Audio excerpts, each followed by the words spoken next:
500 drunken elephants, the untold Hanukkah story with no Maccabees. One of the largest battles of the ancient world was over. Apparently the first time Asian and African elephants had faced off against one another, though the victor's herd had been of little help, famously fleeing the war zone in a crazed frenzy. The defeated Antiochus was not the one of Hanukkah fame. That would be his son, Antiochus IV Epiphanes. And the victor was not a Maccabee, but rather a Ptolemy IV Philopator, to be more precise, the Greek pharaoh of Egypt who reigned before the story of Hanukkah took place.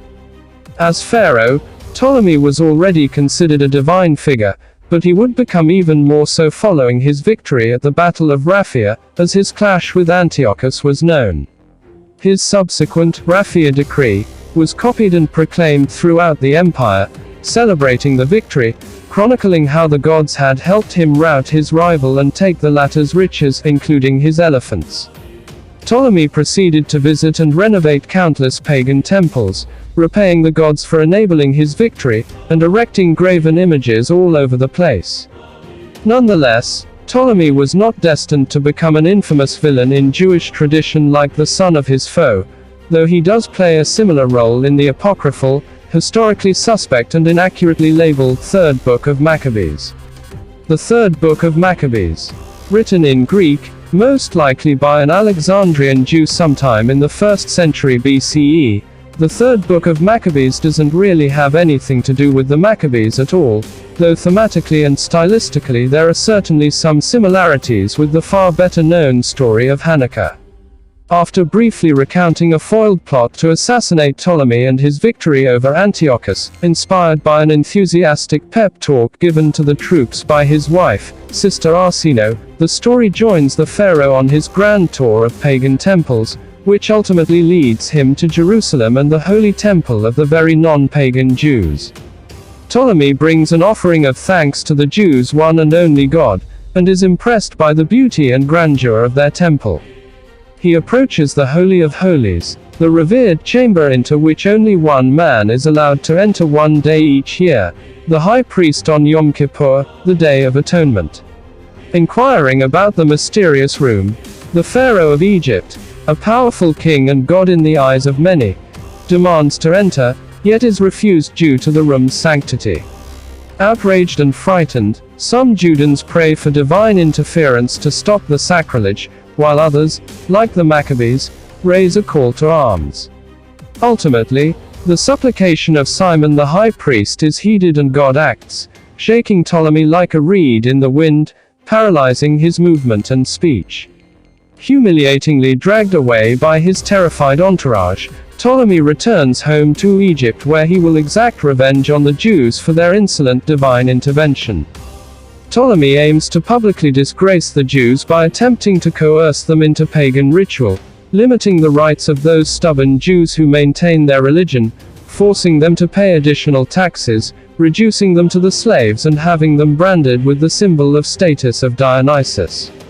He gives the Jews three options: scorn their heritage and become like the pagan neighbors, accept the new edicts, while remaining Jews, or reject both and be put to death.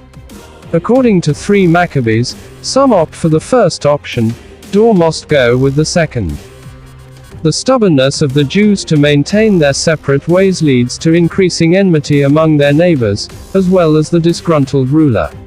Fed up, Ptolemy demands that all Jews from throughout the empire be bound, forcefully and mercilessly brought together to be executed like the enemies he deems them to be. Anyone found sheltering Jews is to be put to death, informants rewarded with the victim's property. The ensuing description of the Jews' lamentations and forced transport to the hippodrome where the death would be made into a public spectacle is part Book of Esther, part Tisha B'Av liturgy, part roots. Though Alexandrian Jews were previously left out of the decrees, Ptolemy will not accept their empathizing with the plight of their brethren and decrees that they, too, will meet the same fate. All Jews in the empire will be put to death. Further enraged that his clerk's ink had run out before they could successfully count all of the Jews to kill, Ptolemy decides it is time to call in Hermon, keeper of the elephants. Pharaoh's plan: get 500 elephants really drunk and let them loose on the shackled Jews held in the hippodrome.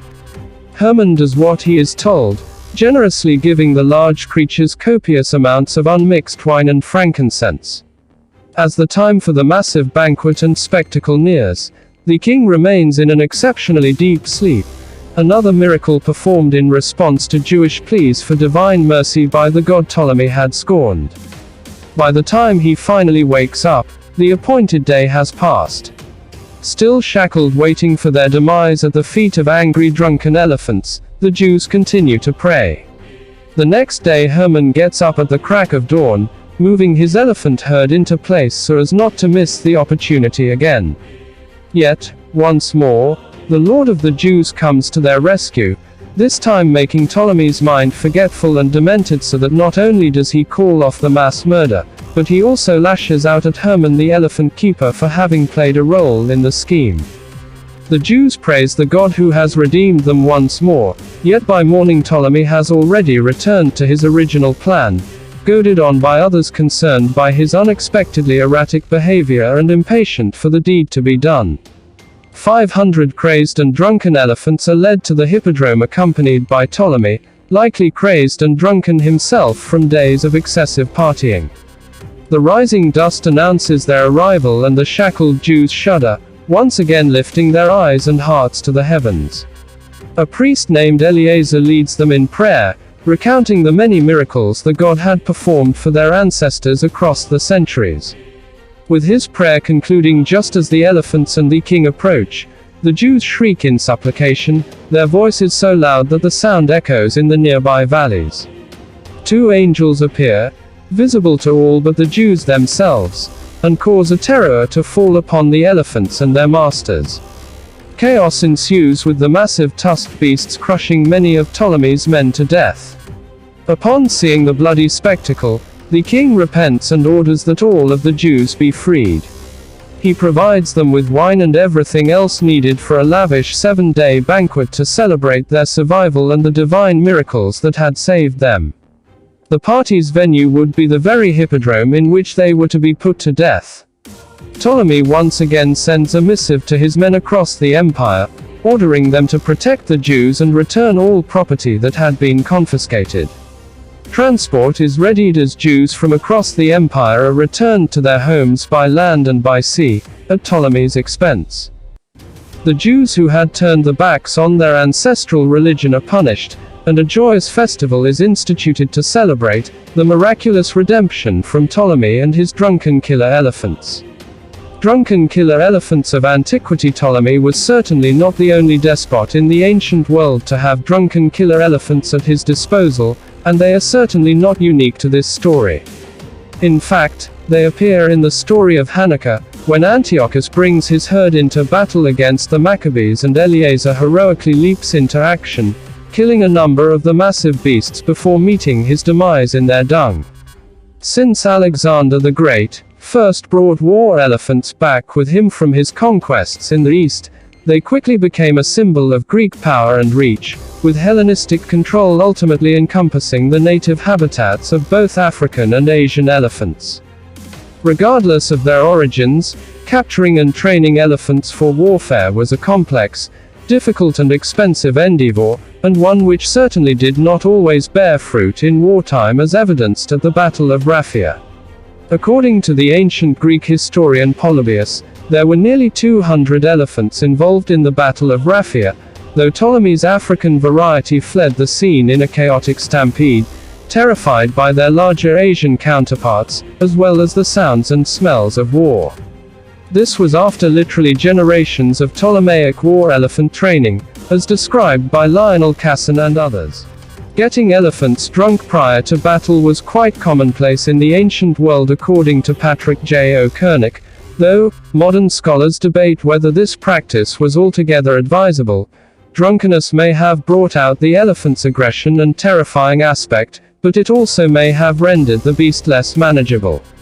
Referencing John M. Kissler's book War Elephants, O'Kernick explains that, like humans, different elephants respond differently to different amounts and types of alcohol, A well-trained elephantarch commander of war elephants, and his staff would have known how to best administer alcohol to each beast to attain the desired effect.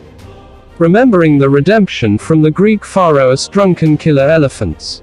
In Against Oppian, the famous Roman Jewish historian Josephus reports that an angry Ptolemy once ordered the mass execution of Alexandria's Jews at the feet of his drunken elephants as punishment for their siding with his rival Cleopatra II, whose two leading generals were themselves Jews. Instead of attacking the men, women and children assembled for that purpose, the elephants turned on their masters, killing a great many of the king's own friends. After seeing a ghost and being persuaded by his concubine to change his ways, Ptolemy cancelled the decree. The Jews were saved and the anniversary of their salvation was celebrated as a joyous holiday. Some scholars have argued that this event, featuring a different Ptolemy, may be the source of the story told in 3 Maccabees, which also appeared in various versions in Byzantine literature over the subsequent millennium. The 3rd book of Maccabees was canonized by some Orthodox Christian sects, yet never included in the Catholic canon, in contrast to 1 and 2 Maccabees. Despite its engaging plotline and similar style and theme to the story of Hanukkah, the tale of 3 Maccabees, like countless others, never made it into Jewish tradition in any lasting way. It surely wasn't the only book of its kind, and Rivka Fishman-Duker has noted that it was just part of the diaspora literature of the Second Temple period, with an emphasis on vengeance against the Gentiles and renegade Jews, the triumph of the righteous through prayer, and the steadfast refusal to join in pagan worship. There are certainly many reasons why the story, like others, didn't make its way onto the Jewish bookshelf. As far as core, traditional Jewish culture is concerned, the story of Hanukkah is the first in which European or Western culture appears, presenting seemingly eternal challenges and questions related to maintaining tradition while confronted with the allure of the material world and modernity. Perhaps that's part of why the Hanukkah story remains so popular even outside the confines of religious practice. The story told in the 3rd book of Maccabees is not nearly as universal in this respect, and while it may have drunken elephants, it is lacking in pious warrior priests facing off in physical and spiritual battle against the world's superpower, bent on outlawing Jewish practice and transforming Judaism's holiest site into an idolatrous shrine.